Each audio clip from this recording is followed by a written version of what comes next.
The Great Hall of the Valency.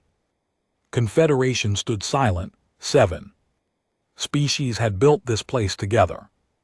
They had carved it from the heart of an asteroid and filled it with the symbols of their unity. Golden banners hung from the ceiling, crystal sculptures caught the light from 1,000 floating lamps. For 300 years this hall had been the center of galactic civilization. Now it felt like a tomb. High Chancellor Morath stood at the center of the speaking platform. He was old even by Valenthi standards. His scales had turned from bright blue to a dull gray. His 4 eyes, once sharp and full of fire, now looked tired. He had led the Confederation through its greatest golden age. Now he would watch it die. The Kree have taken the Orion sector, he said. His voice was flat. There was no point in hiding the truth anymore. I don't know. Our fleets there have been destroyed. 60 million citizens are now under enemy occupation. A murmur ran through the assembled delegates. The Orion sector had been their bread basket. Its agricultural worlds fed half the Confederation. Losing it meant slow starvation for billions.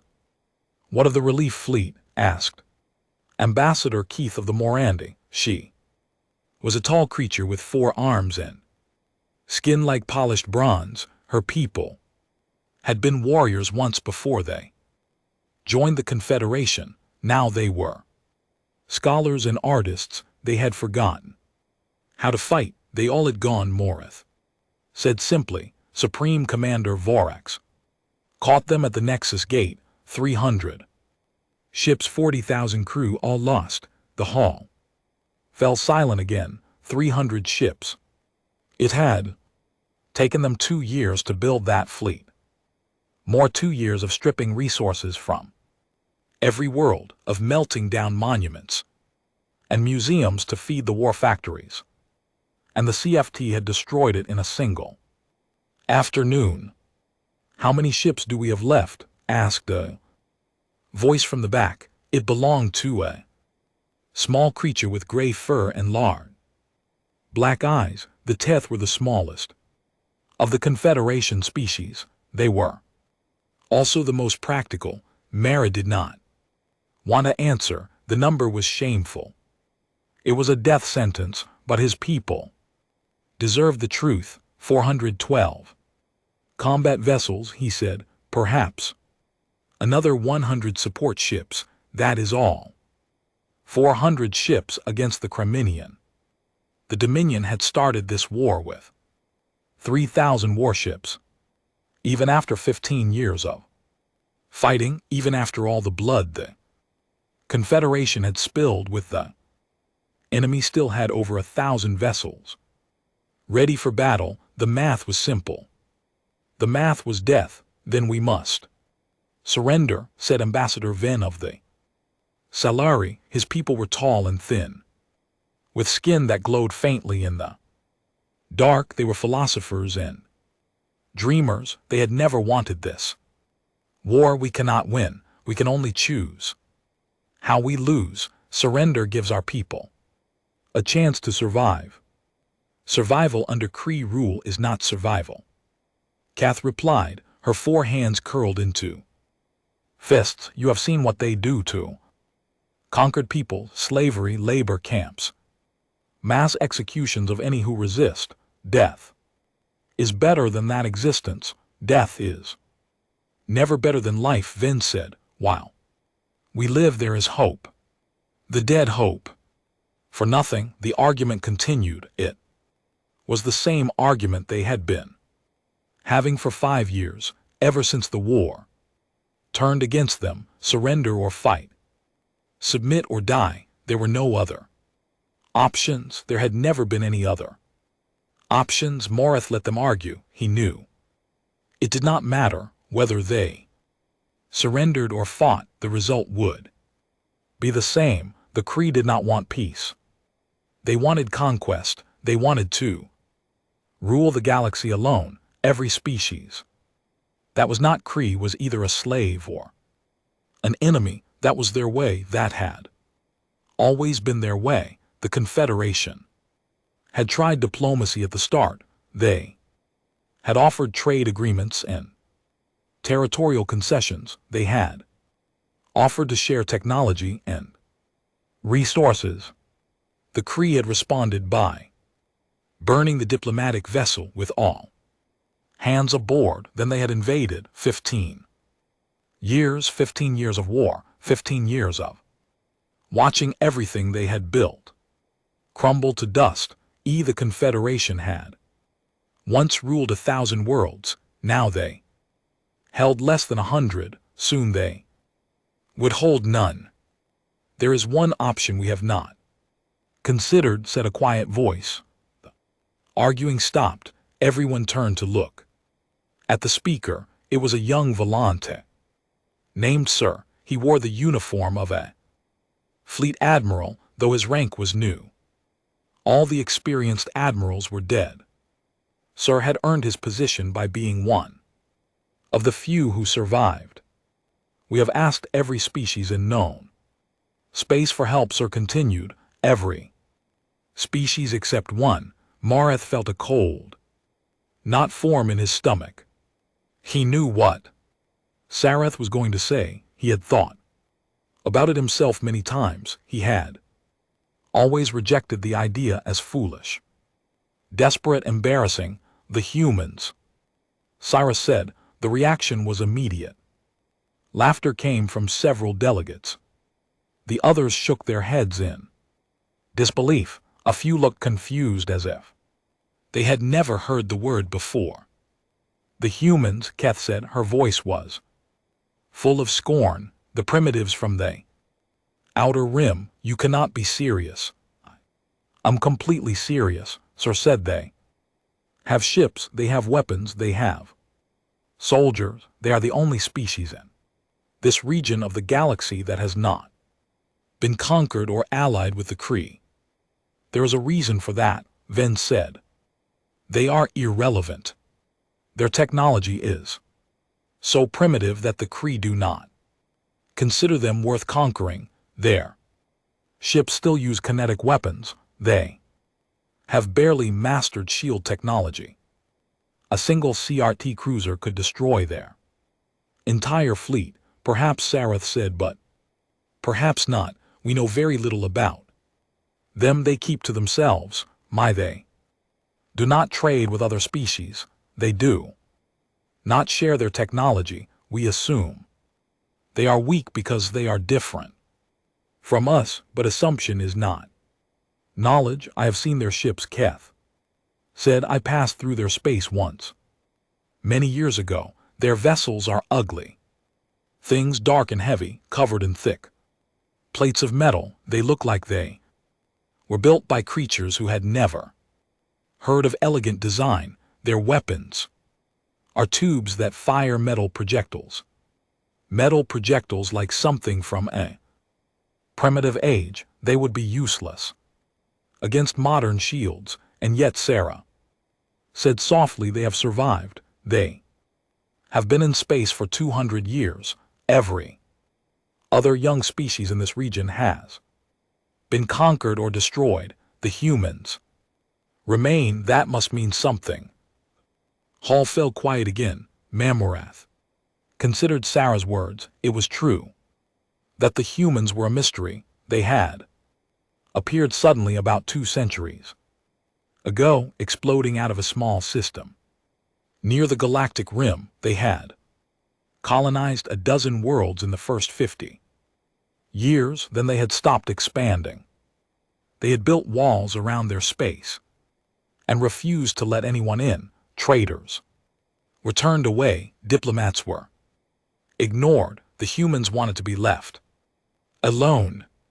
Most species in the galaxy had decided that the humans were simply afraid. They had seen the great powers of the galaxy and realized they could not compete, so they hid in their corner of space and hoped no one would notice them. The CH certainly did not consider them a threat. The Dominion had more important targets to conquer, but Sierra had a point. Survival was not easy. In this galaxy, we species rose and fell. Constantly, the humans had survived for 2 centuries without allies, without trade, without the protection of any great power. That took strength of some kind, even if they agreed to help. Marath said slowly, what could they offer? 100 ships, 200, it would not be enough to turn the tide. No, sir, agreed. But it might be enough to buy time for our people to evacuate, time to find a new home beyond Creech, time for anything to change. Marath looked around the hall. He saw despair on every face. These were the leaders of the Confederation, the wisest and most powerful beings of 7 species, and they had no hope left. They were simply waiting to die. Perhaps asking the humans for help was foolish. Perhaps they would refuse, or their help would be worthless, but doing nothing was certain. Death, taking a chance, was at least a chance. Very well, Marath said, we will send a message to the humans. We will ask for their help. We will offer them whatever they want in return, and we will pray to whatever gods still listen that they answer. The message went out that night. It traveled through relay stations and communication buoys, crossing thousands of light years. In a matter of hours, it reached the border of human space and stopped at a checkpoint station.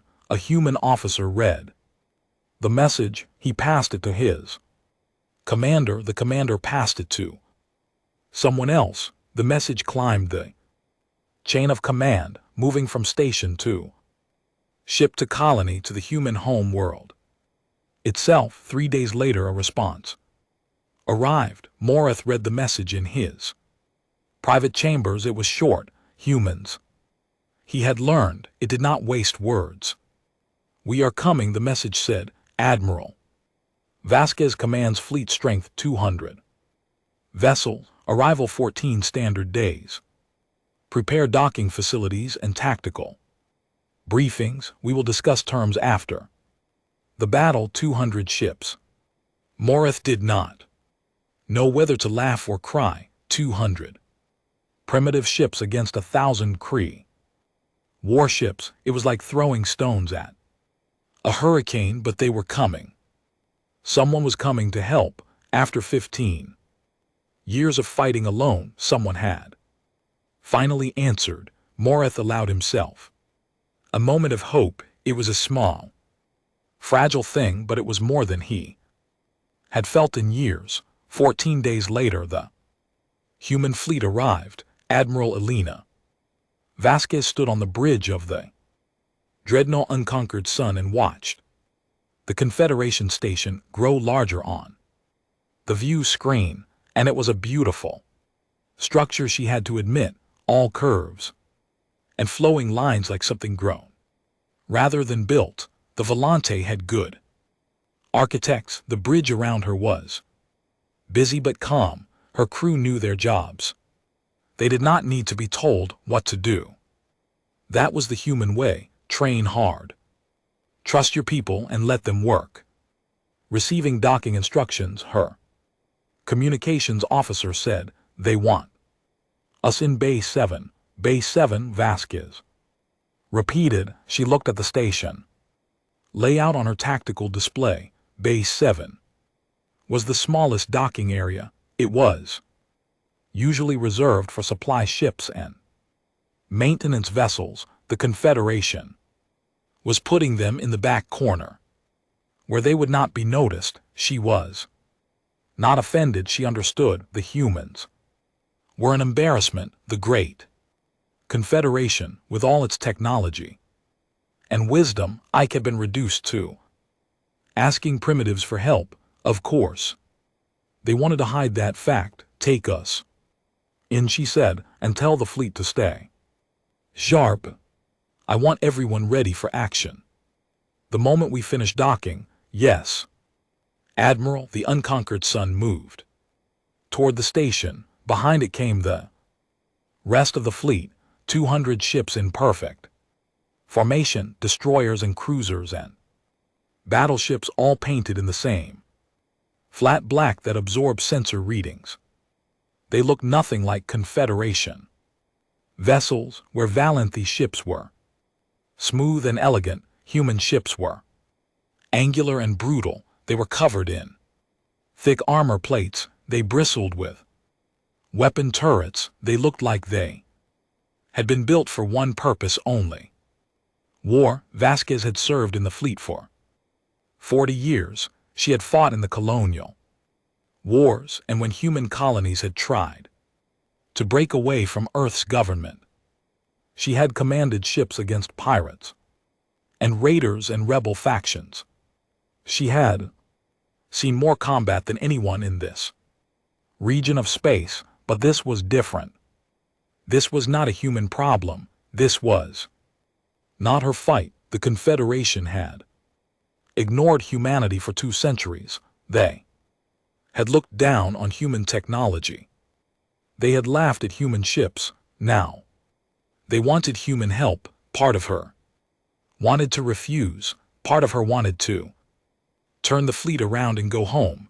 Let the Confederation deal with its own problems. Let them learn what happened when they dismissed others as primitives. But she had not become an admiral by being petty, and the Kree were a threat to everyone. If they conquered the Confederation, they would not stop there. Eventually they would come for human space. I'm better to stop them now, while there were still allies to fight alongside.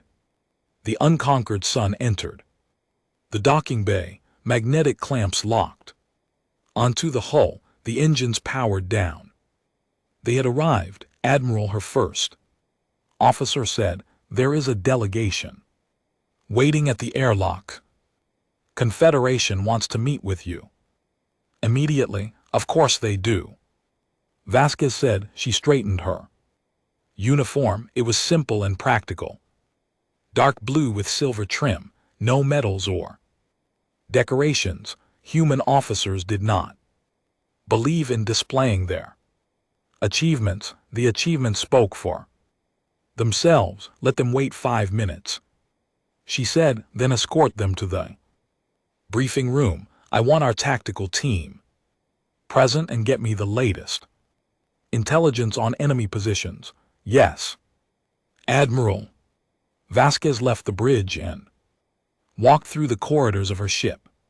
When the unconquered sun was not beautiful, its walls were bare metal.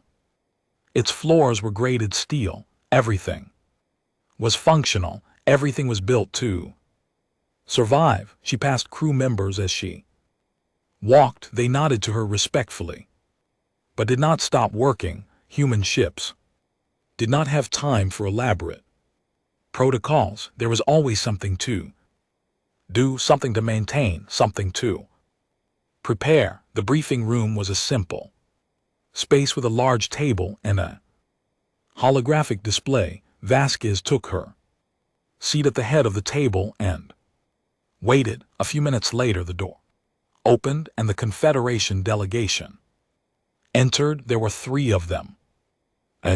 Valenthy in official robes, presumably a diplomat, a Morandi in military armor, probably their equivalent of a general, and a young Valenth in a fleet admiral's uniform, which surprised her, or he looked barely old enough to command a shuttle, let alone a fleet. Admiral Vasquez, the diplomat said. His voice was formal and cold. I am Ambassador Talon. This is General Keth of the Morandi Defense Forces and Admiral Sireth of the Volante Fleet.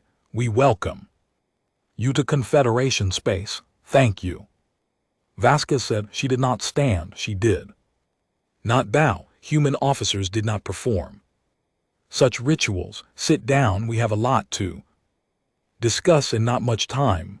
The delegation exchanged glances. They were not used to being spoken to so directly. But they said, "Before we begin, Tellin said I must express the Confederation's gratitude for your assistance. We know that humanity has no obligation to help us. Your willingness to risk your ships and your people is a great honor. Save the speeches," Vasquez said. "Could you tell me about the enemy?" Another exchange of glances. Tellin looked uncomfortable. Keth looked annoyed. Only Sierra seemed unsurprised. He leaned forward and activated the holographic display. "The Kree Dominion has approximately 1,000 combat vessels, sir," said their main fleet under Supreme Commander Vorax. "Numbers around 800 ships. They are currently positioned here." He pointed to a spot on the star map, the Arcturus Nebula, our last major stronghold. Vasquez studied the display. The Arcturus Nebula was a cloud of gas and dust surrounding a cluster of habitable worlds. It was defensible, but only barely. The Kree could approach from multiple angles. Once they broke through the outer defenses, the inner worlds would fall quickly. "How many ships do you have?" she asked.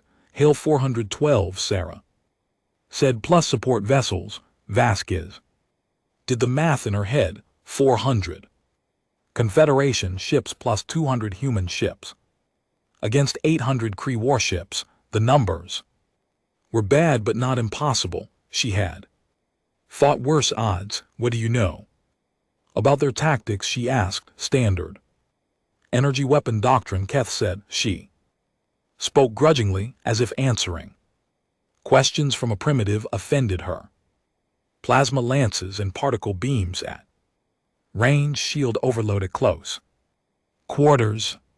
They focus fire on one target at a time, overwhelm its shields, destroy it, move to the next, and your defenses, energy shields," Key said. "Standard configuration. Our ships can absorb approximately 30 seconds of concentrated fire before shield failure." 30 seconds. Vasquez kept her face neutral, but inside she was calculating. 30 seconds was not long. If the Kree focused 800 ships on one target at a time, they could destroy one Confederation ship every half-minute. The entire Confederation fleet would be gone in 3 hours. "What about offensive weapons?" she asked. "Plasma cannons," KTH said. "Particle beam arrays, standard galactic armament." "How long to destroy a CRT ship?" Keith hesitated. "It depends on the size. A cruiser, perhaps 2 minutes. Clears throat of concentrated fire. A battleship, 5 to 7 minutes. Their shields are stronger than ours." Vasquez nodded slowly. The picture was becoming clear. The Confederation had been losing this war because they were outmatched in every way. Their shields were weaker.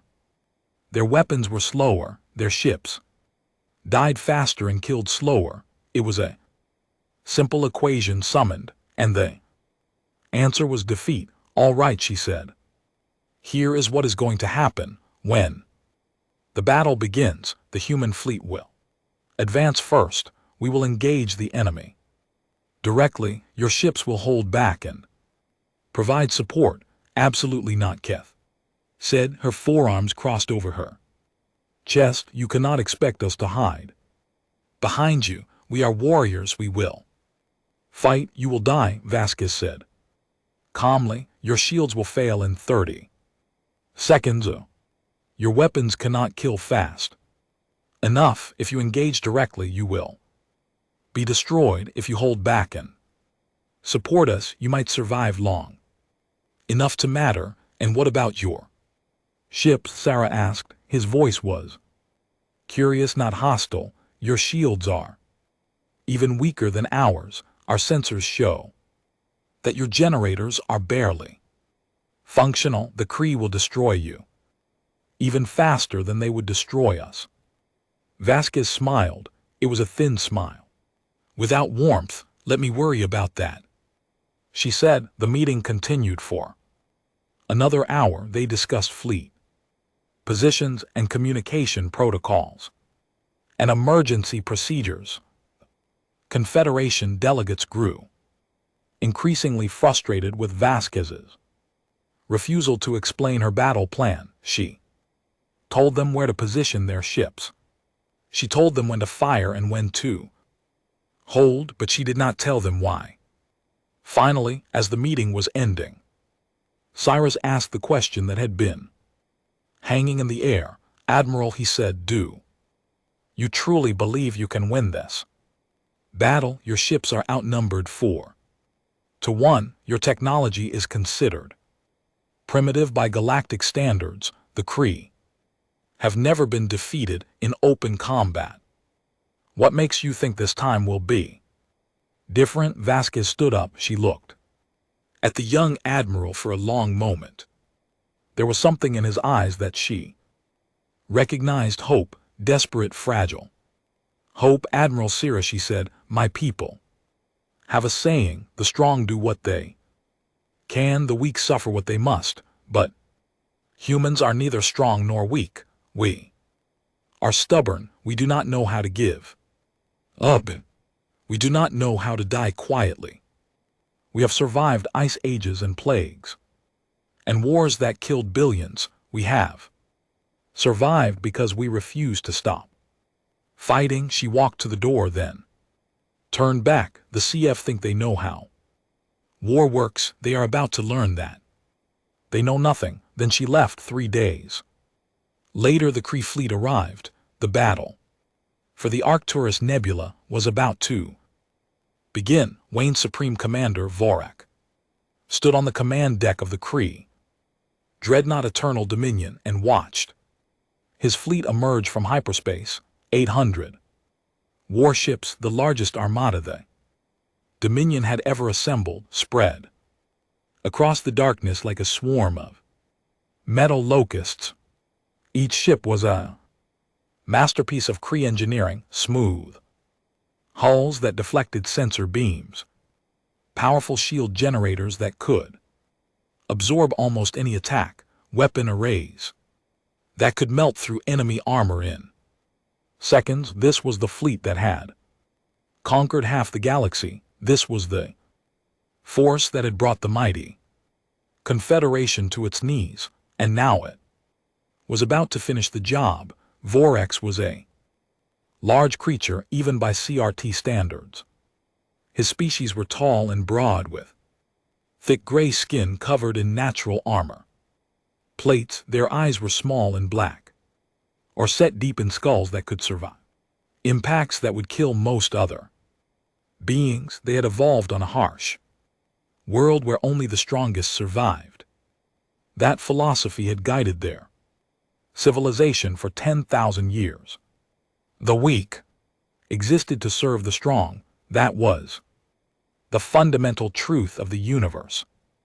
The Confederation had forgotten this truth. They had built their society on cooperation and equality, on the foolish belief that different species could work together as partners. They had made themselves weak, and the weak suffered what they must. Commander, said his tactical officer, a younger Kreth named Drath, sensors show the enemy fleet assembling near the 4th planet.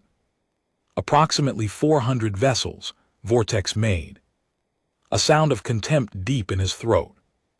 400 ships, and the Confederation had once fielded thousands of warships. Now they had been reduced to this pathetic remnant. It was almost sad, almost. Configuration.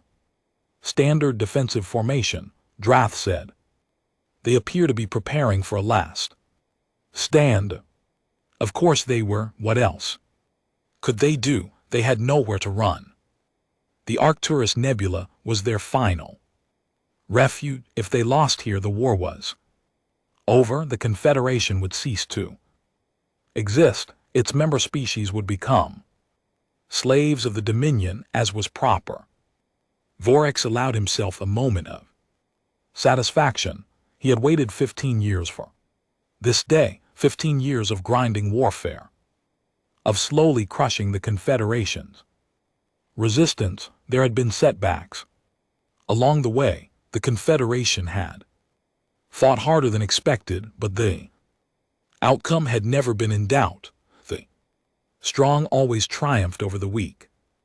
Commander Drath said. His voice had changed slightly. There was a note of confusion in it. I am detecting additional ships at the edge of the engagement zone, reinforcements.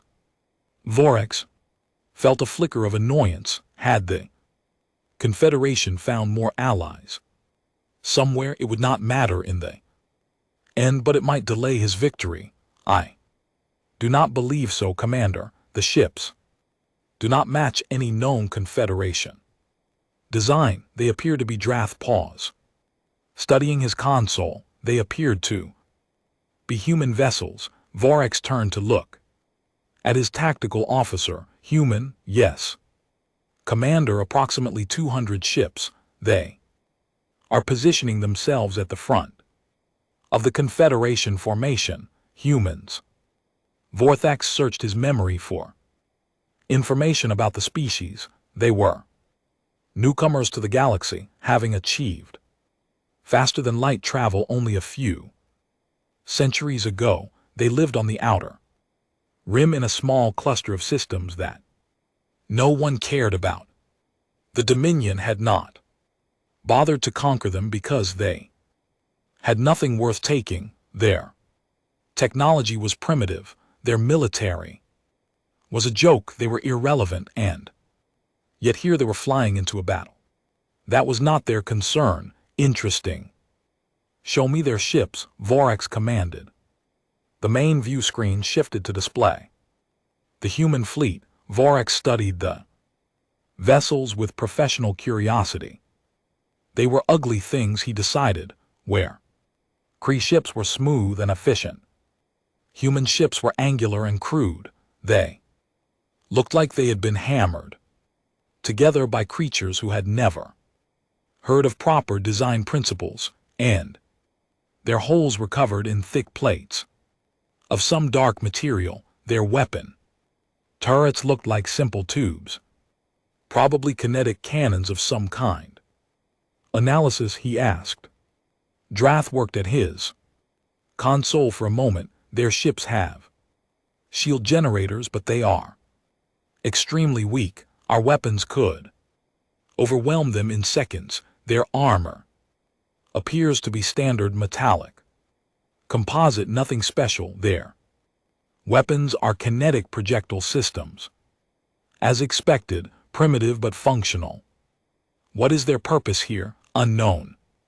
Commander, perhaps the Confederation convinced them to help with promises of territory or resources. Vorax made another contemptuous sound. The humans had been foolish enough to answer the Confederation's call for help. They had flown across the galaxy to fight in a war they could not win. They would die alongside their new allies, accomplishing nothing. Still, he felt a small measure of respect for them. They had chosen to fight rather than hide. That took courage, even if it was foolish courage. Perhaps he would make their deaths quick as a reward for their bravery. Maintain course, he ordered. We will engage the enemy as planned. Target the human ships first. They are in the vanguard, so they will die first. Once they are destroyed, we will deal with the Confederation remnant. Yes, Commander. The Kree fleet moved forward. 800 ships in perfect formation, their weapons powering up their shields. Reaching full strength, they had done this 1,000 times before. They knew exactly how this battle would go. Across the void, the Confederation fleet watched them come, and Admiral Sira stood on the bridge of the Volante battleship, Starlight's edge, and tried to control his fear.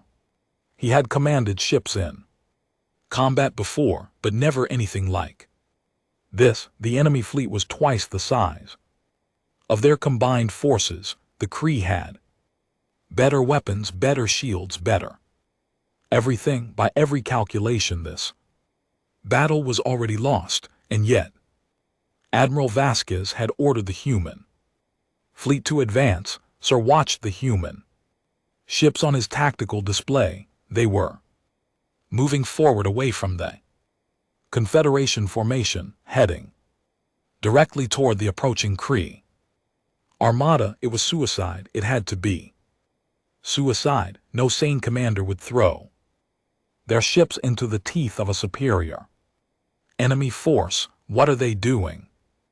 Asked his first officer, a young Volant named Talas. Her voice was tight with anxiety.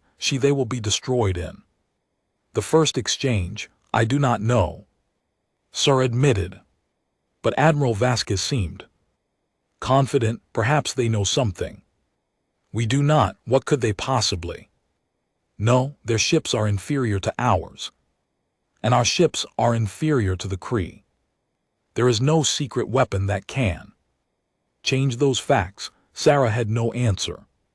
He watched the human fleet accelerate, their dark ships forming a wedge pointed directly at the enemy. The unconquered sun was at the tip of the formation, leading the advance. Whatever Admiral Vasquez was planning, she was putting herself at the greatest risk. Open a channel to the human flagship, he ordered. Channel open, Admiral. Admiral Vasquez, this is Admiral, sir. The Kree fleet is preparing to engage, and I strongly recommend you fall back and let our ships absorb the initial bombardment.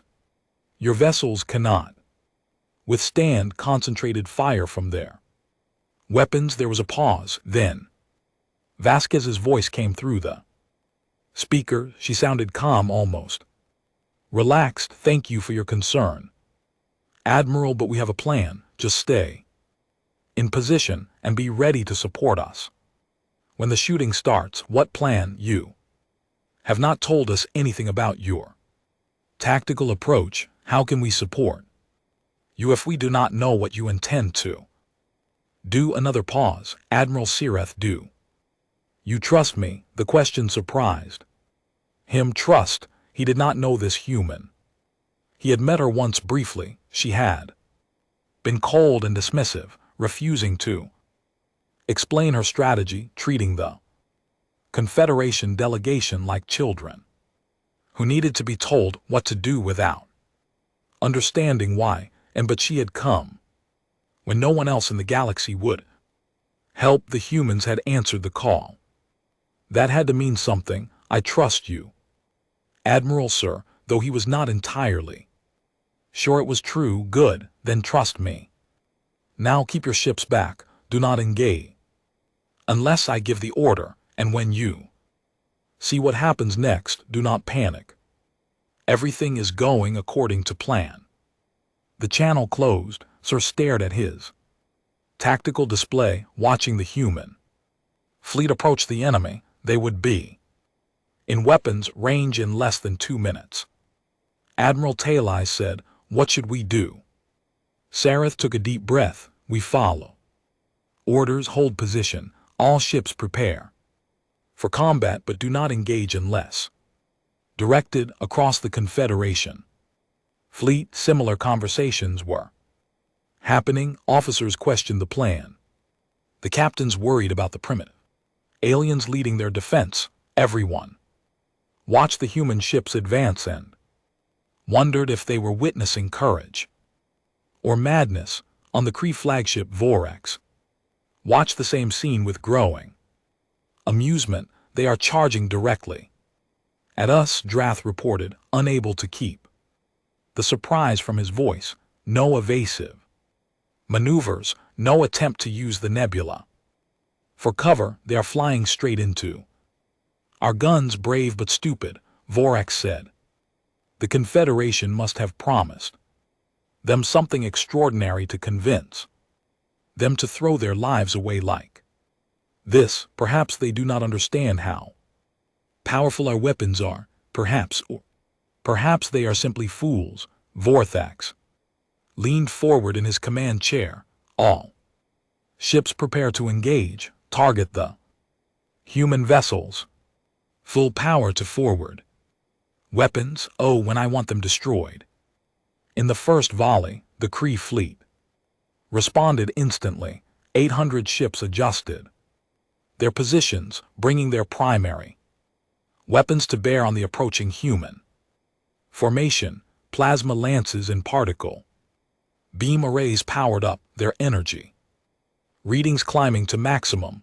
The accumulated firepower of the fleet was staggering. It could crack planets, it could shatter moons, it could certainly destroy 200 primitive ships. Range 2.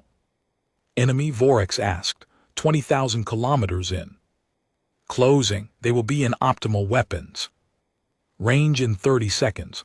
Vorthax watched the human ships grow larger on his viewscreen. He could see details now. Ugly angular hulls, the thick armor plates, the crude weapon turrets. They look like relics from an ancient age, preserved in a museum and somehow brought to life out of 10 seconds too. Weapons range, the moment was almost here. The first blow of this final battle. Once the human ships were destroyed, the Confederation would lose whatever hope they had. They would see that even their allies could not protect them. They would understand that resistance was futile. Weapons reign achieved. All batteries have target locks. Vorthax allowed himself a smile. Fire. 800 ships fired at once. Thousands of plasma lances and particle beams lanced across the void, converging on the human formation. The darkness of space lit up like a star being born. Energy output was enough to power a civilization for a year. It was enough to burn through any shield ever created. The beam struck the human vanguard.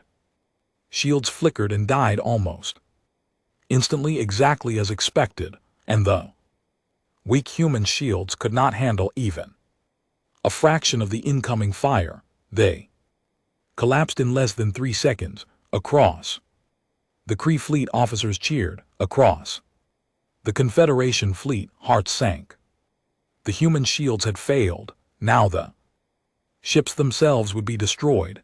Now the slaughter would begin, but the slaughter did not come. Vorax stared at his viewscreen in confusion. The human ships were still there. They were still advancing. Their shields were gone, yes, but the ships themselves were untouched. The plasma and particle beams that should have torn through their holes were splashing harmlessly against their armor. What is happening? He demanded. Why are they not destroyed? Drath was staring at his console with wide eyes. I do not understand, Commander. Our weapons are hitting them, but they are not penetrating the armor is absorbing the energy. Impossible. No armor can withstand concentrated plasma fire. The heat alone should melt through any material. I am reading the data correctly, Commander. The human ships are still at full integrity. Our weapons are having no effect. Vorax felt something cold settle in his stomach. It was a feeling he had not experienced in many years, a feeling he had thought he would never experience again. It was uncertainty. On the bridge of the unconquered sun, Admiral Vasquez watched the Kree weapons fire wash over her fleet like rain on stone. The ship shuddered slightly as billions of joules of energy struck the hull, but that was all the armor held. It had been designed to hold. Damn it. Report, she said calmly. Minimal.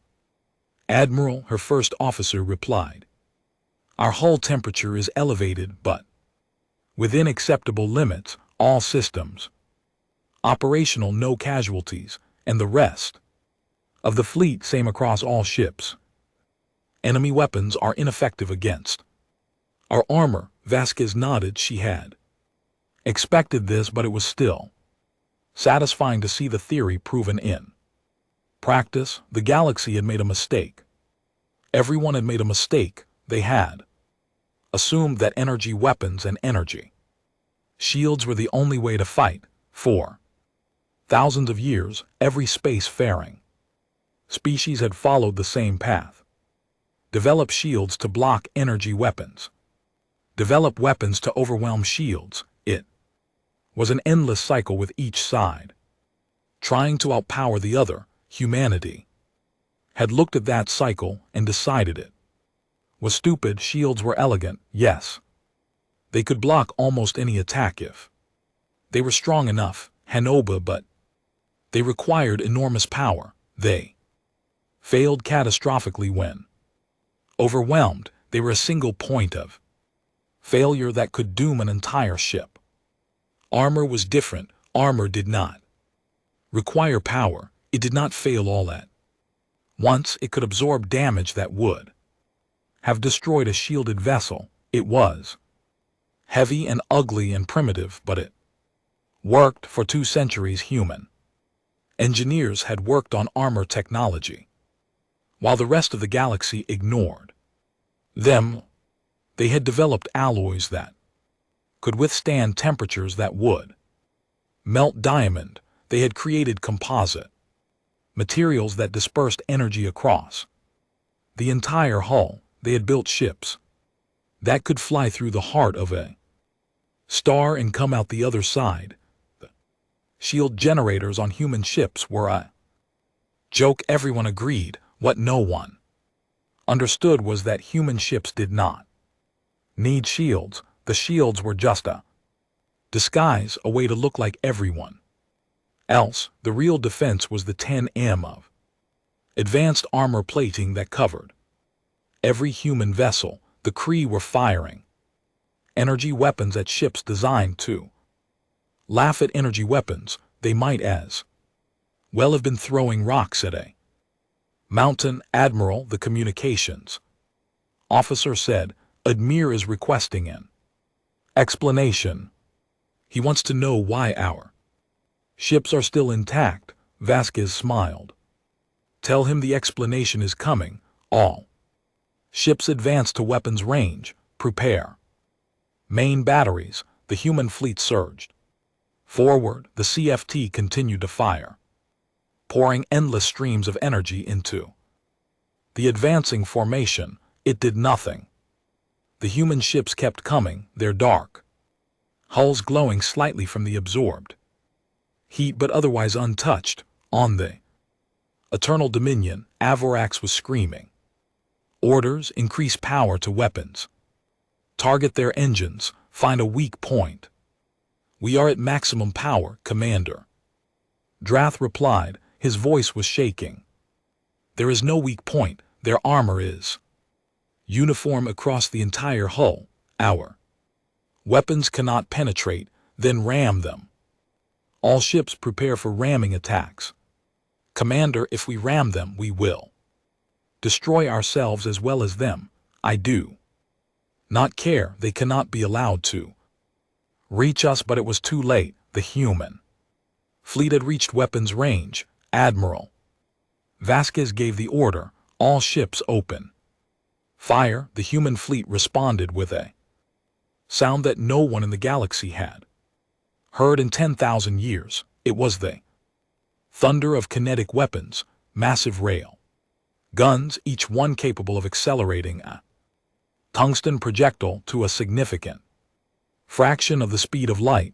The projectiles were not elegant. They were not sophisticated. They were simply chunks of dense metal moving very, very fast. They struck the Kree fleet like the fist of an angry god. The first volley hit the leading craft ships. Their shields flared, trying to absorb the impact.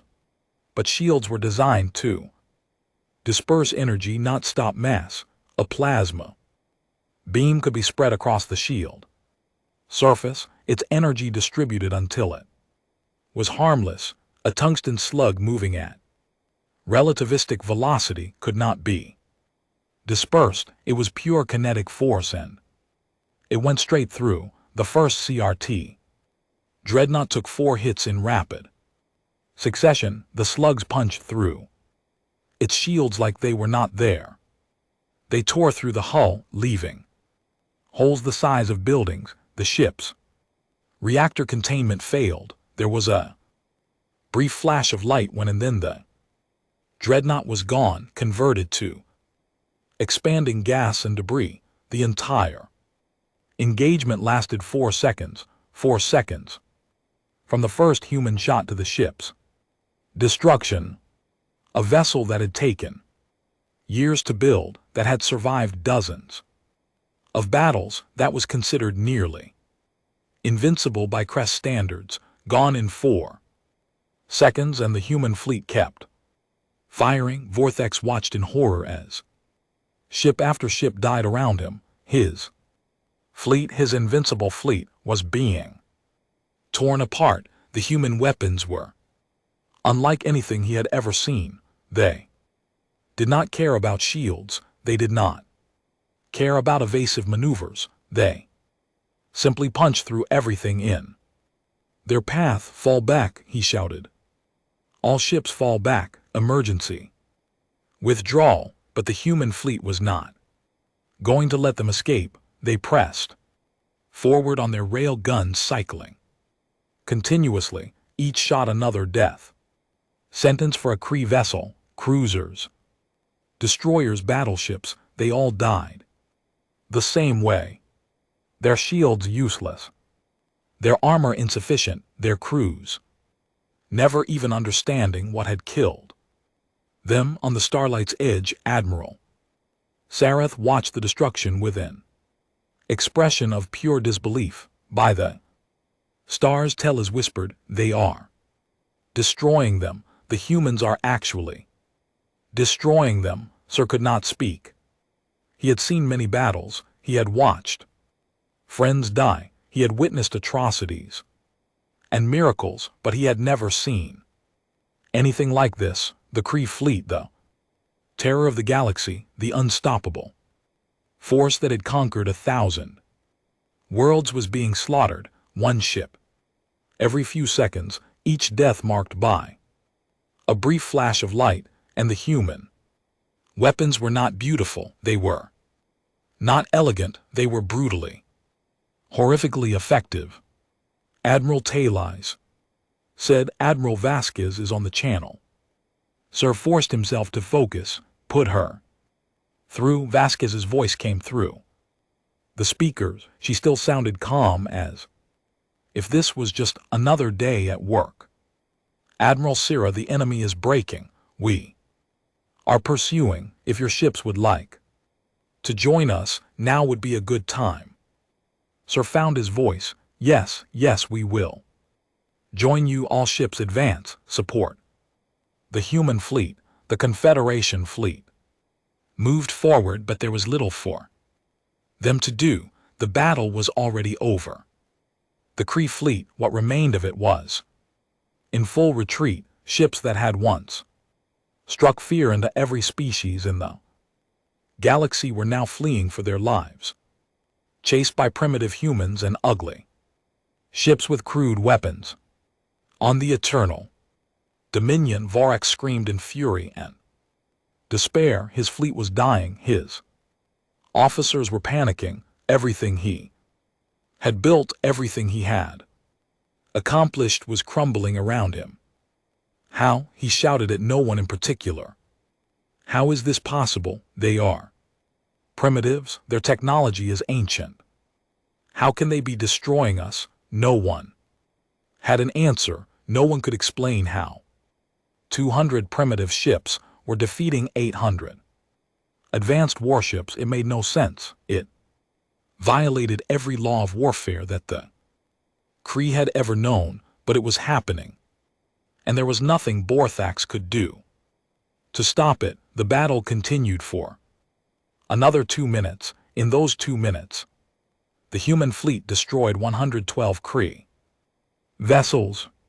They damaged another 200, and they drove the rest into headlong retreat, fleeing back the way they had come. When it was over, Admiral Vasquez stood on her bridge and surveyed the wreckage. Broken ships drifted through space, their hulls torn open, their crews dead. The nebula was filled with debris and radiation. Casualties, she asked. None, Admiral. We did not lose a single ship. None. 200 ships against 800, and the humans had not lost a single vessel. Vasquez allowed herself a small smile. Contact Admiral Sireth. Tell him the battle is over. Tell him the Confederation just won the war. Behind her, through the viewscreen, the surviving Kree ships disappeared into the distance. They had come to finish off the Confederation. They had expected an easy victory. They had been wrong. The aftermath of the battle was a kind of silence that Admiral Sireth had never experienced before. He stood on the observation deck of the Starlight's edge and stared out at the debris field that had once been the greatest military force in the known galaxy. Kree warships, broken and burning, drifted through the void like leaves scattered by a storm. Their lights were dead, their weapons were cold, their crews were gone. It should have been impossible. Every calculation, every simulation, every prediction had said the same thing. Confederation would lose. The numbers were clear. The technology gap was real. The Kree was stronger, faster, better armed. They should have won, but they had not won. They had been destroyed. And Sireth could not understand how. Admiral. It was Talais, his first officer. She had been standing nearby, unequally silent, equally stunned. The human flagship is requesting permission to dock. Admiral Vasquez wishes to meet with you, sir. Nodded slowly. Grant permission. Prepare a reception in the main conference room. Should I summon the other senior officers? No, just me. I think I need to understand this before I try to explain it to anyone else. Talais looked at him with concern in her eyes. She was young, but she was smart. She knew that something fundamental had changed today. The universe they thought they understood had revealed itself to be something entirely different. Sarah made his way through the corridors of his ship. The crew members he passed were subdued, speaking in whispers if they spoke at all. They had witnessed a miracle. They were still trying to process what it meant. The conference room was a large space with a long table and comfortable chairs. It was designed for diplomatic meetings, with artwork on the walls and a view of the stars through a wide window. Today, the view was of destruction. Wreckage filled the space outside, catching the light of the distant sun. The door opened and Admiral Vasquez entered. She was alone, which surprised Sir. He had expected her to bring officers or guards, but she walked in by herself, her hands clasped behind her back, her face calm. Admiral Sireth, she said, thank you for receiving me. Thank you for saving us. Sireth replied. He gestured to a chair. Please sit. They sat across from each other. For a moment, neither spoke. The silence stretched between them, heavy with unasked questions. Finally, Sarah could not wait any longer. How? He asked. Aura, how did you do it? Vasquez tilted her head slightly. What do you mean? You know what I mean. Your shields collapsed in seconds. Our sensors confirmed it. The Kree weapons destroyed your shields almost instantly. By every measure we understand, your ship should have been helpless, but they were not. Your ship survived, and Then you destroyed the enemy fleet in less than 3 minutes. Sir leaned forward. How Vasquez was quiet for a moment. She seemed to be considering how much to reveal, how to explain something that was apparently obvious to her but mystifying to everyone else. The answer is simple, she said finally. We never relied on our shields. But shields are essential. They are the only defense against energy weapons. Without shields, a nanny ship would be destroyed in seconds. That is what everyone in this galaxy believes, Vasquez said. That is what everyone has believed for thousands of years. Energy weapons and energy shields locked in an endless competition. Each side tries to build stronger weapons, stronger shields. The entire philosophy of space combat is based on this idea because it works. Does it? Vasquez gestured toward the window, toward the debris field outside. Those ships out there were protected by the most advanced shields in the galaxy. How well did those shields work? Sir had no answer. The Kree shields had been useless against human weapons. They had failed completely, allowing the kinetic projectiles to pass through as if they did not exist. Shields are designed to disperse energy, Vasquez continued. Plasma beam hits the shield on and the energy is spread across the entire surface, weakened until it cannot cause damage. It is an elegant solution, but it only works against energy, and your weapons are not energy, correct? Weapons fire physical projectiles, dense metal accelerated to extremely high velocity. When a projectile hits a shield, the shield tries to disperse the energy, but the projectile is not just energy, it is mass, it has momentum.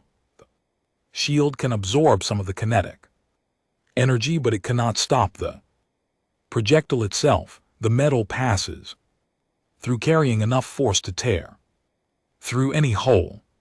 Sarah felt his mind racing. It was such a simple idea, so obvious now that it was explained. Energy shields were not designed to stop physical objects. They were designed to stop energy weapons because that was what everyone used for 10,000 years. No one had thought to attack the assumption itself. But your ships, he said. Shields failed. The CF weapons should have destroyed you, even if your weapons were effective against them. Vasquez smiled slightly. Our shields were never meant to protect us. They were a disguise.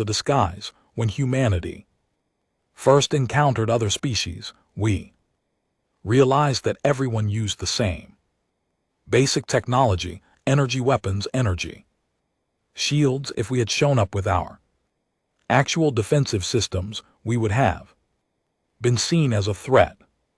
Other species might have allied against us before we were ready. So you pretended to have weak shields. We installed shield generators on our ships because that is what people expected to see. But we never invested in them. We never tried to make them stronger. They were just for show, ought to make us look like we fit in with the rest of the galaxy. Sarah felt a chill run down his spine. The humans had been hiding their true capabilities. For 200 years they had pretended to be weak, primitive, harmless, and no one had suspected the truth. If your shields were just a disguise, he said slowly, then what is your real defense? Vasquez gestured toward the window, toward her fleet, visible in the distance. The human ships were gathered together, their dark hulls unmarked by the battle they had just fought. Armor, she said. We went a different direction. Instead of trying to block energy weapons with shields, we built ships that could absorb energy weapons through physical protection. Armor, Sir struggled with the concept. but armor has been obsolete for thousands of years, now clears throat. Energy weapons can melt through any metal no material can withstand.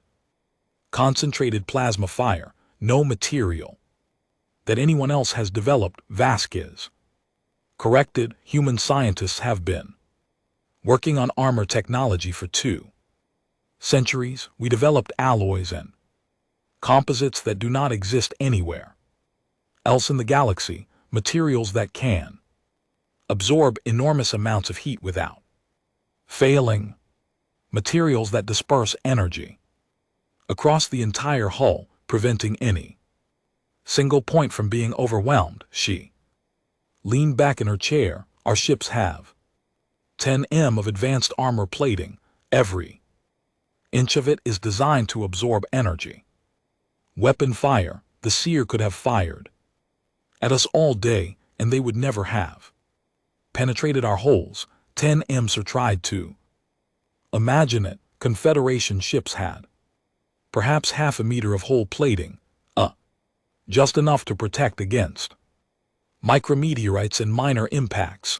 The idea of building 10 of armor around a ship was almost absurd. It would be incredibly heavy. It would require enormous engines just to move. It would be expensive beyond measure, but it would work if the humans had truly developed materials that could withstand energy weapons. Then armor made perfect sense. No power requirements, no failure cascade, just solid protection that could take punishment indefinitely. This is why you never traded with other species, sir. This is why you kept to yourselves. You were hiding this technology. We were protecting it, Vasquez said, and we were protecting ourselves. If the Kree had known what we were capable of, they would have attacked us before we were ready. We needed time to build our fleet, to develop our weapons, to prepare for the day when we would have to fight. And now that day has come. Yes, the Confederation asked for help. We decided it was time. Sir was quiet for a long moment. He was trying to process everything he had learned. The humans had been planning this for centuries. They had watched the galaxy from the shadows, building their strength, waiting for the right moment, and when that moment came, they had revealed themselves in the most dramatic way possible. It was brilliant, it was terrifying, and it raised a question that Sira was almost afraid to ask. Why did you help us? He said. You could have stayed hidden. The Kree were not threatening you. You had nothing to gain by revealing yourselves. Vasquez looked at him with eyes that suddenly seemed very old, very tired. That is not entirely true, she said. The Kree would have come for us eventually, once they finished conquering the Confederation. They would have turned their attention to the rest of the galaxy. We are on their list. Everyone is on their list. So this was self-interest. Partly, but not entirely. Vasquez paused, choosing her words carefully. Admiral Siroth, when we received your distress call, there was debate among our leadership. Some argued that we should stay hidden, let the Confederation fall, use the time to strengthen our own defenses. It was the logical choice, but you did not make that choice. No, because logic is not the only thing that matters. Vasquez stood and walked to the window, looking out at the debris field. Confederation reached out to us even though you thought we were primitives. Now you asked for help from species you considered inferior. That took humility. That took desperation, but more than that, it took trust. She turned back to Vasirath.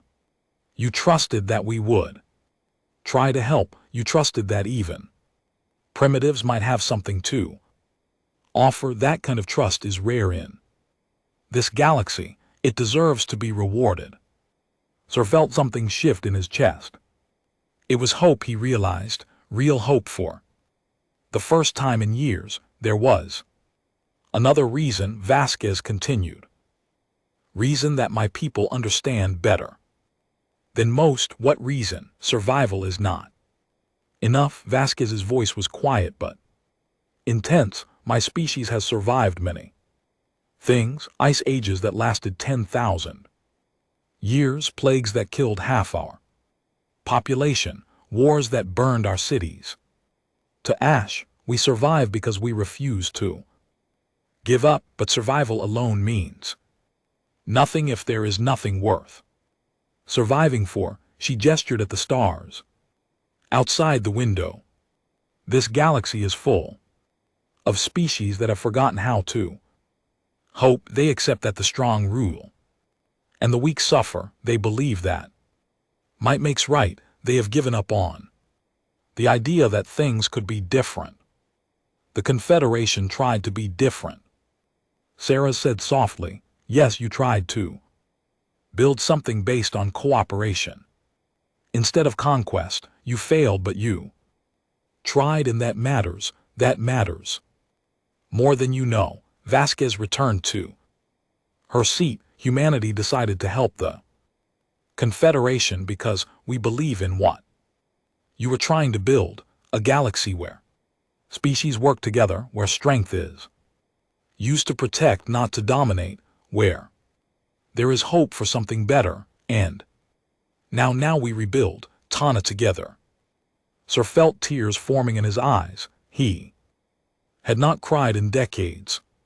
He had trained himself to be strong, to be stoic, to bear the weight of command without showing weakness. But this was different. This was not weakness. This was relief. This was gratitude. This was the feeling of a crushing weight being lifted after carrying it for so long. Admiral Vasquez, he said, I do not know how to thank you, my people. We had given up. We were waiting to die, and you saved us. You saved yourselves, Vasquez replied. You fought for 15 years against impossible odds. You never surrendered. You kept your civilization alive when anyone else would have collapsed. That is why we came. You proved that you were worth saving. There was a long silence.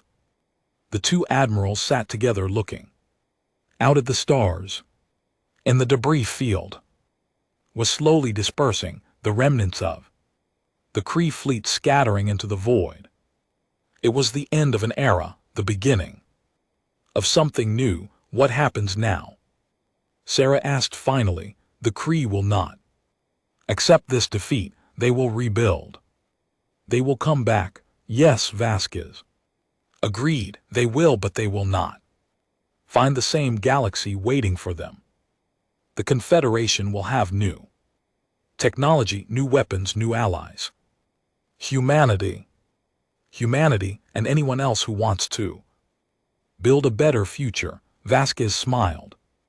And for the first time it was a warm smile, without calculation or hidden meaning. Admiral, sir, I have a proposal for you. I am listening. The war is not over. The Crests still hold most of their territory. They still have hundreds of ships, thousands of soldiers, millions of subjects under their control, and defeating their main fleet was just the beginning. You want to continue the war. I want to finish it, not just push the CRT back, but end their empire entirely. Free the species they have conquered. Destroy their ability to threaten anyone ever again. Sir considered this. It was an ambitious goal, perhaps an impossible goal. The Kree dominion was vast, spanning hundreds of systems. Even with human technology, conquering them completely would take years, decades, perhaps, but it was also the right goal. The only goal worth pursuing. The Confederation Council will need to approve any continued alliance, sir, but I believe they will agree. We have been fighting this war for 15 years. We always knew we were going to lose. Now, for the first time, we have a chance to win, and they will not pass up that chance. Good. Vasquez extended her hand.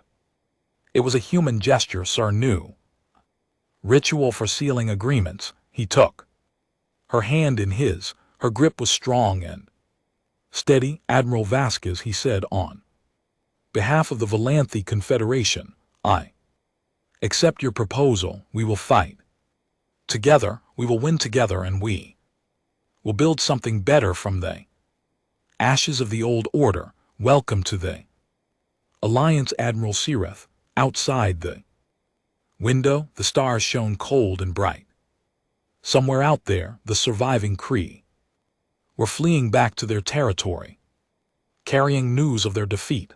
They would tell their masters what had happened. They would describe the human ships that shrugged off energy weapons and killed with primitive kinetic guns. They would speak of the end of Kree supremacy, and the galaxy would listen. In every species that had cowered under Kree rule, every civilization that had accepted domination as inevitable, every being who had given up hope would hear the news. The Kree could be beaten. The strong were not invincible. There was another way. It was the beginning of a revolution, and humanity was leading the charge. In her quarters aboard the unconquered sun, Admiral Vasquez sat alone and allowed herself a moment of exhaustion. The public face she showed to allies was always strong, always confident, but in private she could admit the truth. She was tired. She had been carrying the weight of this mission for years, knowing that if she failed, humanity's secret would be exposed for nothing. But she had not failed. The battle had gone exactly as planned. The Kree weapons had been useless against human armor. The human rail guns had torn through Kree shields like paper. Everything her scientists had predicted, everything her strategists had planned, had worked perfectly. Now came the hard part. Winning a battle was one thing. Winning a war was something else entirely. The CRT would adapt. They would study human technology and find countermeasures. They would build new weapons, new defenses. The advantage humanity had today would not last forever, but that was a problem for tomorrow. Today she could celebrate. Today she could take pride in what her people had accomplished. Her communication console beeped. She reached over and activated it. Admiral, said the voice of her communications officer, we are receiving messages from all over the galaxy. News of the battle is spreading. Everyone wants to know more about humanity. Let them wonder for now. Vasquez replied, we will make official announcements soon enough. Yes, Admiral, there is one message that I think you should see personally. It is from Earth, from the President. Vasquez sat up straighter, put it through. Screen flickered and the face of President Chen appeared. She was an older woman with gray hair and sharp eyes, the leader of humanity for the past 12 years. She looked tired but pleased. Admiral Vasquez, she said, I have been watching the battle reports. Outstanding work. You have made humanity proud. Thank you, Madam President. The credit belongs to the crew. They performed flawlessly. They did, and so did you, but I am not calling just to offer congratulations. I am calling because things are about to change, as we need to discuss our next steps. Vasquez nodded. She had expected this conversation. The galaxy knows about us now. We cannot hide anymore. Exactly. For 200 years we have stayed in the shadows, building our strength, waiting for the right moment. That moment has arrived. The question is, what do we do with it? I have already begun discussions with the Confederation leadership. They are receptive to a continued alliance. Good. But the Confederation is just the beginning. There are hundreds of species in this galaxy. Many of them are suffering under Kree rule or living in fear of CRT expansion. They need to know that there is an alternative. You want to expand the alliance. I want to build something new, not just a military coalition, but a new order, a galactic community based on cooperation instead of domination. The Confederation tried to create something like this and failed because they did not have the strength to defend it. We do. Vasquez considered this. It was a massive undertaking. Building a new galactic order would require diplomacy, resources, time, and patience. It would mean dealing with species that had never trusted anyone, convincing them that humanity was different from every other power they had encountered. But it was also the reason humanity had waited so long to reveal itself, not just to survive, to lead. I understand, Madame President. What are my orders for now? Secure the alliance with the Confederation. Make them understand that we are committed to their survival. Once that is done, we will begin reaching out to other species. The Kree have enemies everywhere. We need to find them and bring them together. It will not be easy. Many species will be suspicious of us. They will wonder if we are just another empire looking for conquest. Then we will have to prove them wrong with actions, not words. President Chen leaned closer to the screen. Admiral, you fought today because you believed it was the right thing to do, not because it was easy or safe, but because it was right. That is what makes humanity different. That is what will make others trust us. Yes, Madame President. Good luck, Admiral. The galaxy is watching. Show them who we are. The screen went dark. Vasquez sat in the silence of her quarters, thinking about everything that lay ahead. The war was not over. It was just beginning, but for the first time, she believed they could actually win. She stood and walked to her window. Outside, the stars blazed in the darkness. Somewhere out there, billions of beings were waking up to a new reality. The crest could be beaten. Hope was possible. The future was not written yet. Humanity had announced itself to the galaxy, and the galaxy would never be the same. Supreme Commander Vorax had never known fear. From his earliest memories, he had been raised to believe that fear was weakness, and weakness was death. The CH way was simple: dominate or be dominated. There was no room for fear in that philosophy, only strength, only victory. But as his flagship fled through the darkness of space, surrounded by the shattered remnants of his once mighty fleet, Vorax felt something cold and terrible settling in his chest. It was not quite fear. It was worse. It was the understanding that everything he believed had been proven wrong. The bridge of the eternal dominion was chaos. Officers shouted damage reports. Emergency lights flickered.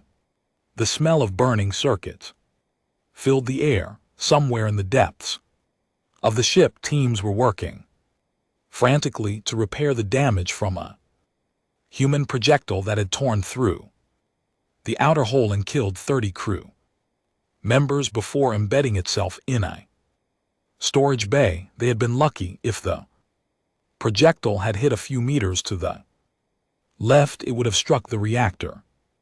The Eternal Dominion would have joined the hundreds of other ships that were Now nothing but debris drifting through. The Arcturus Nebula, how many did we lose? Vorax demanded. His voice was steady, but there was an edge to it that his officers had never heard before. Final count is still being compiled, Commander Drath replied. The tactical officer's hands were shaking as he worked his console, but initial estimates suggest we lost over 300 vessels. Another 200 are heavily damaged and may not survive the journey home. 300 ships, half his fleet gone. Minutes, it was impossible. It was humiliating. It was the worst defeat. And Kree and the humans, Vorthax asked. How many of them did we destroy? Drath was silent for a moment. When he spoke, his voice was barely a whisper. None. Commander, our weapons did not destroy a single human vessel. The words hung in the air like a death sentence. Vorthax felt the eyes of every officer on the bridge turn to him, waiting to see how he would react. In the Kree military, failure was punished with death. A commander who lost half his fleet would normally be executed by his own subordinates, but not today. Today they were all too stunned, too confused, too broken to think about tradition. They had seen something that defied everything they knew about warfare. They had watched their weapons, the most advanced in the galaxy, splash harmlessly against primitive ships. They had witnessed their shields, which had never failed before, be penetrated like they did not exist. They wanted answers. They wanted someone to explain what had happened, and Vorthax had no answers to give. Set course for home, he ordered. Maximum speed. We need to reach Dominion space before they can pursue. Commander, one of the officers said hesitantly, what do we tell the High Council? How do we explain this? Vorthax turned to look at him. Nor the officer was young, barely old enough to serve on a command ship. He had probably never seen real combat before today. Now he had seen something that would haunt him for the rest of his life. We tell them the truth, Vorax said. Humans are not what we thought. They have weapons that ignore our shields. They have defenses that ignore our weapons. We attacked them with everything we had, and it was not enough. The Council will not accept that explanation. They will say, you failed. I did fail, Vorax admitted. The words tasted like ash in his mouth. We all failed. We have been fighting wars the same way for 10,000 years, and we assumed that no one could challenge us. We were wrong. The bridge fell silent. The Eternal Dominion continued its flight through space, his engines straining to put as much distance as possible between them and the humans. Behind them, the debris of their fleet spread across the void like a monument to their defeat. Vorax walked to the main view screen and stared out at the stars. Somewhere behind them, the human fleet was probably celebrating. They had achieved something that no one else in the galaxy had ever managed. They had broken the Kree war machine. He thought about what this would mean for the Dominion. For 10,000 years, his people had built their civilization on conquest. They had taken what they wanted because no one could stop them. They had enslaved other species because they were strong enough to do so. Strength was the only virtue that mattered. Victory was the only measure of worth. But what happened when strength failed? What happened when victory was no longer possible? The Dominion had no answer to that question. They had never needed one. Across the galaxy, news of the battle was spreading like wildfire. Communication networks that had been built to connect thousands of worlds now carried a single message. The Crest had been defeated. The unbeatable empire had been beaten. The galaxy was changing on the slave world. Of Taos 4, a Mirandi worker heard the news from a fellow prisoner who had intercepted a transmission. The Mirandi was old, worn down by years of labor in the Kree factories. He had long ago given up hope of ever being free. But when he heard what the humans had done, something stirred in his chest that he had almost forgotten. It was hope. Dangerous, wonderful hope. On the trading station of Nexus Prime, Hanai, merchants and travelers gathered around display screens showing footage of the battle. They watched human ships absorb CRT weapons fire without flinching.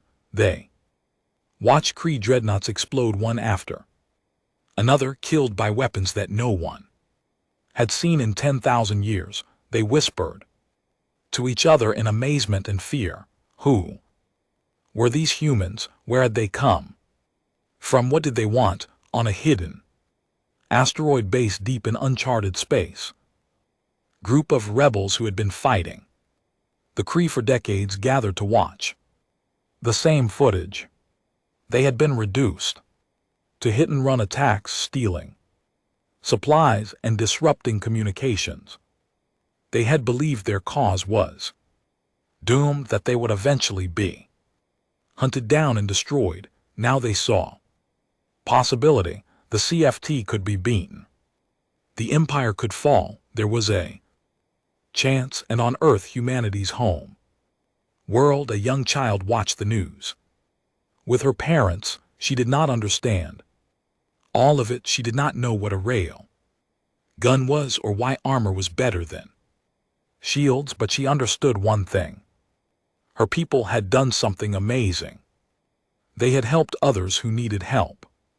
They had stood up against bullies who thought they could not be stopped. She felt proud. She felt brave. She felt like anything was possible.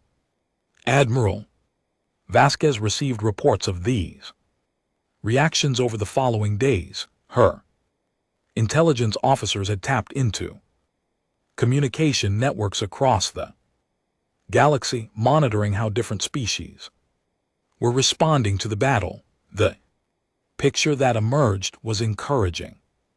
The Kree had ruled through fear. They had convinced everyone that resistance was futile, that their technology was unbeatable, or that submission was the only path to survival. In a single battle, humanity had shattered that illusion. The fear was still there, but it was no longer absolute. It was mixed with something else now, hope. The Confederation Council is requesting a formal meeting. Her reported they want to discuss the alliance in detail. What we expect, what we can offer, how we plan to proceed. Schedule it for tomorrow. Vasquez replied, I want our diplomatic team present and make sure they understand that we are not here to take over. We are here to help. Yes, Admiral, there is also something else. We have been receiving messages from other species that are not part of the Confederation. They want to know more about us. Some of them are asking for help. Vasquez nodded slowly. This was expected. The galaxy was vast, and the Kree had enemies everywhere. Many species had been conquered and enslaved. Others had been isolated, hiding in remote corners of space to avoid Dominion attention. Now they were reaching out, hoping that humanity might be their salvation. Compile the messages, she ordered. Organize them by priority. Species under immediate threat first, then potential allies, then everyone else. We will respond to each one individually. That could take months, Admiral. Then we had better get started. The work began. Human diplomats and military advisors fanned out across The galaxy meeting with species that had never encountered humans before. They brought technology and weapons. Yes, but they also brought something more important, a vision, a promise that things could be different, that the strong did not have to prey on the weak, that civilizations could work together instead of against each other. Not everyone believed them. Many species were suspicious, convinced that humanity was just another empire looking for conquest.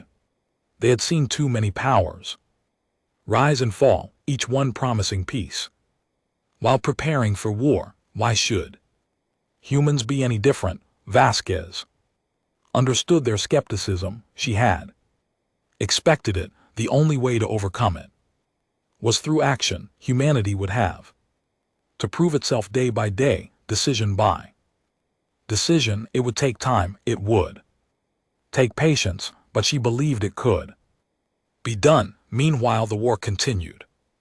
The Kree had retreated to their core territories, but they were not defeated. They still controlled hundreds of systems, billions of subjects, and thousands of ships. The losses at Arcturus had been devastating, but the Dominion was vast. They could rebuild. More importantly, they were adapting. Reports came in of Kree scientists working frantically to understand human technology. They were analyzing debris from the battle, studying the composition of human armor, trying to reverse engineer the rail guns that had torn through their fleet. They knew that their current weapons were useless, so they were trying to create new ones. Vasquez was not surprised. The Kree had not built an empire by being stupid. They would learn from their defeat. They would evolve. The advantage humanity had now would not last forever. That was why speed was essential. They needed to press the attack before the Kree could recover. Every system liberated was a system that could no longer contribute to the Dominion war machine, and of every slave freed was a potential recruit for the Alliance. Every victory weakened the enemy and strengthened the cause. The first target was the Orion sector, the agricultural heartland that had fallen to the CF. Early in the war, it was defended by a garrison of 200 ships, a substantial force, but nothing compared to the fleet that had been destroyed at Arcturus. Vasquez led the assault personally. The human fleet, now reinforced with Confederation vessels that had been upgraded with human technology, entered the sector in perfect formation. The Kree defenders scrambled to meet them. It was not a battle, it was a slaughter. The Kree had learned nothing from Arcturus. Their ships still relied on energy weapons and energy shields. They still tried the same tactics that had failed so completely before. Plasma lances splashed uselessly against human armor. Particle beams dispersed without effect.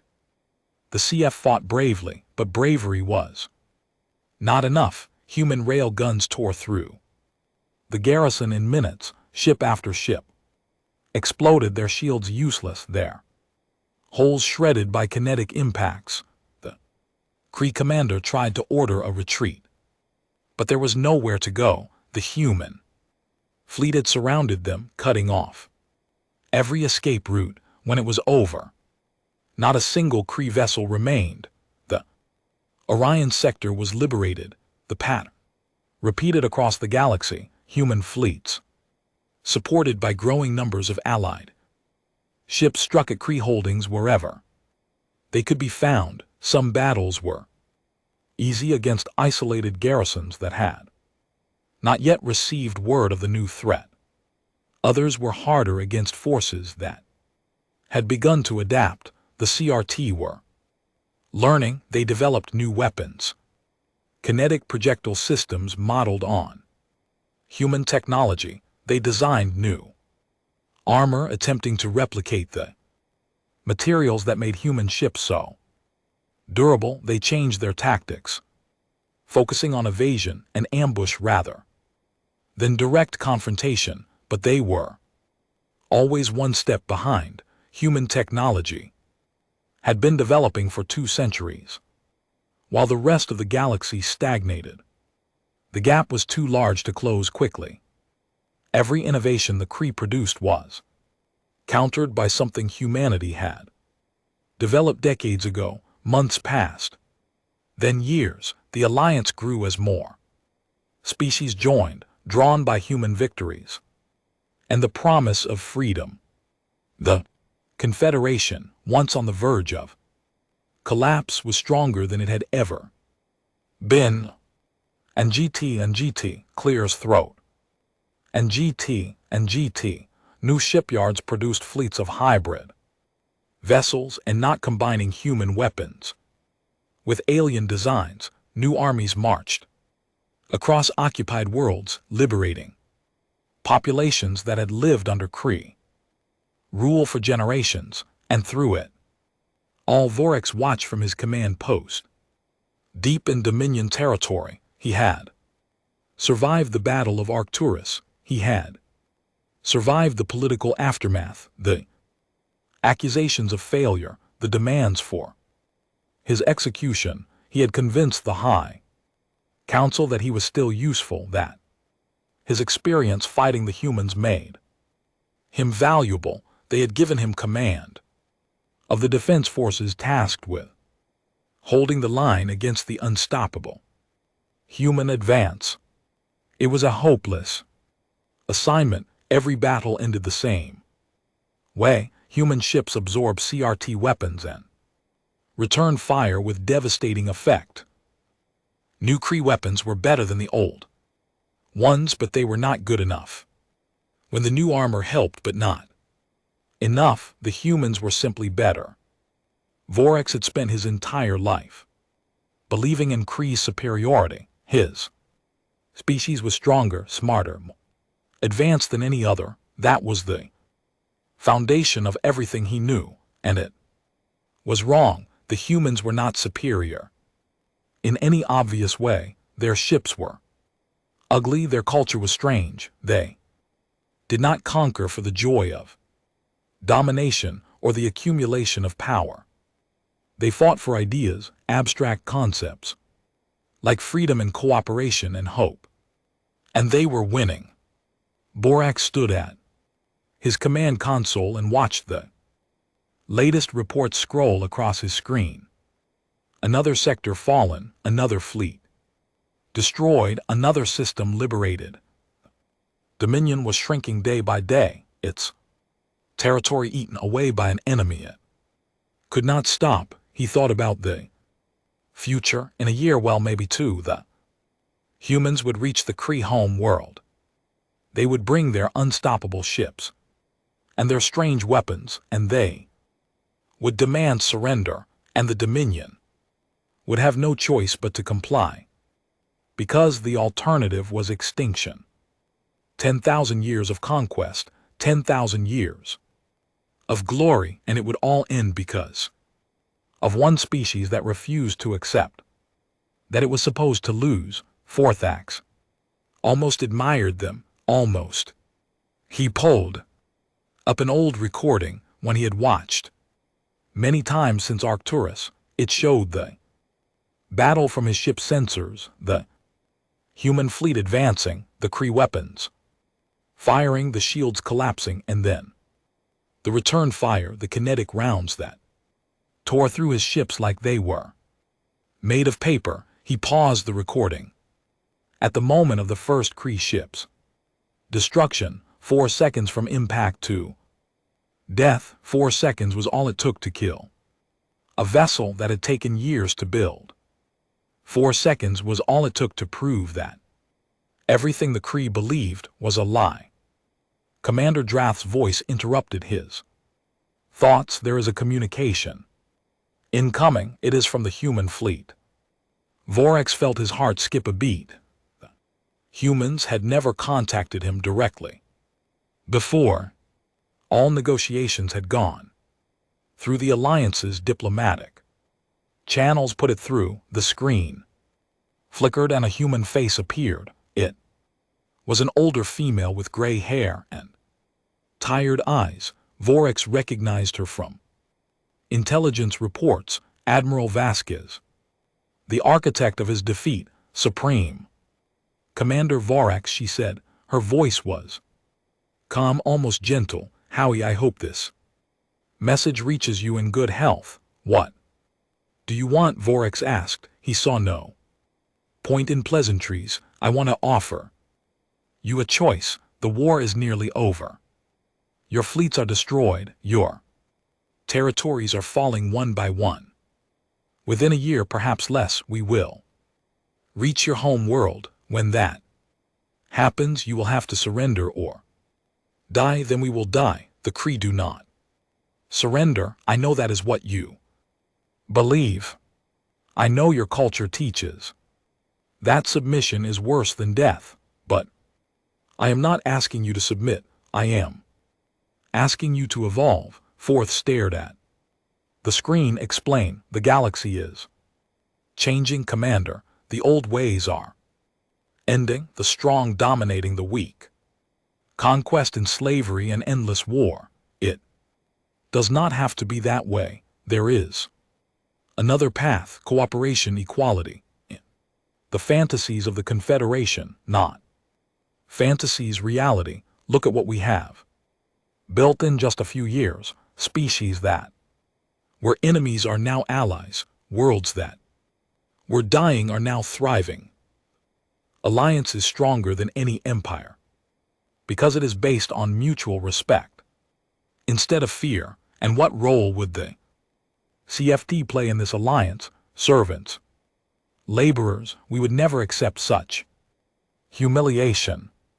You would play the same role as everyone else. Partners, contributors. Your people have skills and resources that would benefit the alliance. In return, you would receive protection, trade, access to technology, a chance to build something better than what you have now. Vorex was quiet for a long moment. Part of him wanted to reject the offer immediately. Everything in his training screamed that this was a trap, a sign of weakness, a ploy to make the CFT lower their guard. But another part of him, a part he had tried to suppress since Arcturus, whispered that she might be right. The old ways had failed. 10,000 years of conquest had led to this defeat, humiliation, the destruction of everything his people had built. Perhaps it was time to try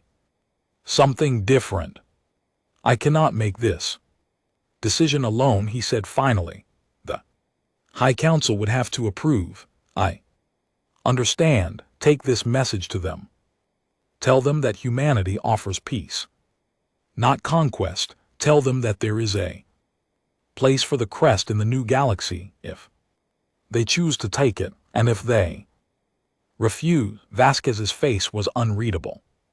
Then we will do what we must, but I hope it does not come to that. There has been enough death already. The transmission ended. Vorex sat in silence, staring at the blank screen. He had a decision to make, a message to deliver, a future to determine. For the first time in his life, he did not know what the right choice was. 2 years after the battle of Arcturus, the war ended. It did not end with a final dramatic battle or the destruction of the Kree home world. It ended in a council chamber on a neutral station where representatives of the Galactic Alliance sat across from the remaining leaders of the Kree Dominion. Vorex was there, though he was no longer Supreme Commander. That title had been taken from him by the High Council, who blamed him for the defeats that had broken their empire. He did not care about the title anymore. He had stopped caring about many things in the past 2 years. Watching your entire civilization crumble had a way of changing your Perspective, Admiral Vasquez was there. As well, representing humanity, she looked older than she had at Arcturus. Her hair whiter, her face more lined. The war had been hard on everyone, even the victors, especially the victors. The treaty was simple. The Kremlinian would surrender all conquered territories. They would free all enslaved populations. They would reduce their military to a defense force only with strict limits on ship numbers and weapon systems. In exchange, they would be allowed to keep their home world and their core systems. They would not be destroyed or occupied. They would have a chance to rebuild. It was a generous offer, far more generous than the Kree would have given to a defeated enemy.